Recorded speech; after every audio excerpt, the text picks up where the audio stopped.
7 বছরের একটা শিশু, যে বয়সে স্কুল ব্যাগ কাঁধে নিয়ে হাসতে হাসতে দৌড়ানোর কথা, যে বয়সে পুতুল নিয়ে খেলার কথা, সেই ছোট্ট রামিসাকে কি নির্মমভাবে পৃথিবী থেকে বিদায় নিতে হলো।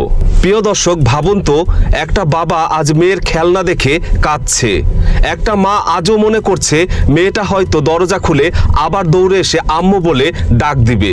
কিন্তু না, বাংলাদেশের আরেকটা পরিবার শেষ হয়ে গেল। আর সবচেয়ে ভয়ঙ্কর ব্যাপারটা কি জানেন? এই দেশে ধর্ষকরা বিচারকে ভয় পায় না, কারণ তারা জানে কিছুদিন ফেসবুকে ঝড় উঠবে, মানুষ রাস্তায় নামবে, টক শো হবে, তারপর সব শান্ত হয়ে যাবে। প্রিয় দর্শক, এই দেশে কত ধর্ষণের ঘটনা ঘটেছে, কয়জনের বিচার দ্রুত হয়েছে, কয়জনের মৃত্যুদণ্ড কার্যকর হয়েছে, বরং আমরা কি দেখি? আসামি জেল থেকে বের হয়ে আসে, আইনের ফাঁক ফোকর দিয়ে বেঁচে যায়, আরও ভয়ঙ্কর হয়ে ফিরে আসে, এমনকি সেই অসহায় পরিবারকেই হুমকি দেয়।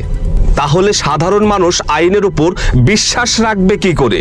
আজ মানুষ ক্ষুব্ধ, মানুষের মনে প্রশ্ন, এই দেশের আইন কি শুধু কাগজে কলমে?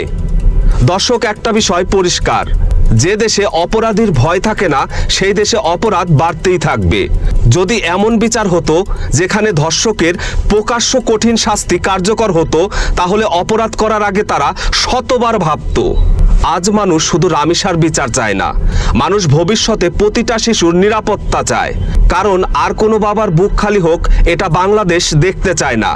রামিসার জন্য বিচার চাই, দ্রুত বিচার চাই, এবং এমন বিচার চাই যাতে ভবিষ্যতে আর কোনো পশু এমন অপরাধ করার সাহস না পায়।